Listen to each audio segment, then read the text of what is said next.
La couche froide est arrivée. Donc, elle a été installée sur le lit que j'avais préparé.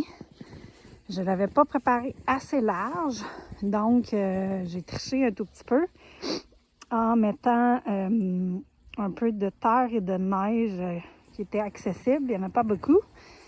Cette année, on n'a pas reçu encore beaucoup de neige. Mais l'objectif de tout ça, c'est que je veux que ça soit hermétique. Donc, j'ai mis de la paille d'un côté pour que ça soit facile à défaire avec de la neige. De l'autre côté, j'ai mis de la terre. Puis avant de tout fermer ça, je suis allée mettre un thermomètre. J'espère que la batterie va faire un bout de temps pour pouvoir expérimenter. C'est un thermomètre électrique, donc je vais voir de la maison la température à l'intérieur. Donc je vais pouvoir expérimenter ça comme première étape cet hiver, parce qu'évidemment, c'est pas là que je vais planter. C'est pour planter au printemps.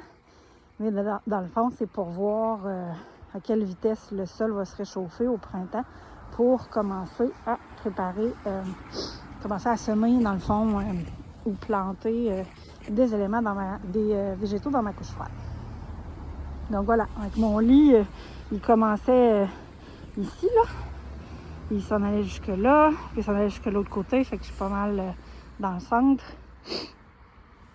Le truc, ça va être d'avoir quelque chose de plus droit. On ne se le cachera pas. Là, on voit qu'elle est en angle.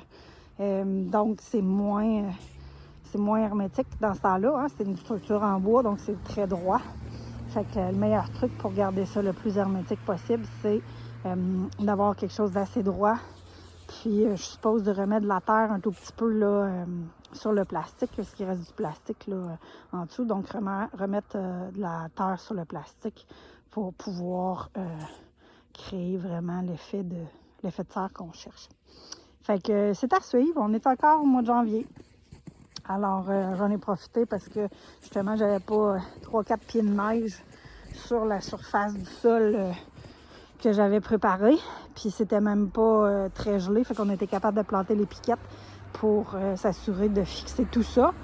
Elle a une poignée, donc merveilleux, elle est transportable. En réalité, là, c'est vraiment une serre amovible, donc elle va s'ouvrir comme ça ici. Il y a des crochets pour attacher le côté. Puis, à partir de ça, là, lorsque c'est trop chaud pour mettre des choses à l'intérieur, je l'enlève et je peux la ranger là, dans mon garage. Fait que c'est cette expérience-là que je vais faire dans les prochains mois.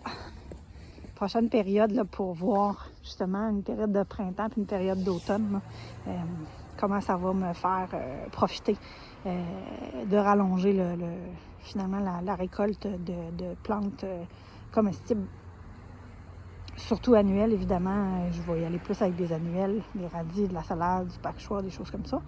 Donc voilà, alors à suivre.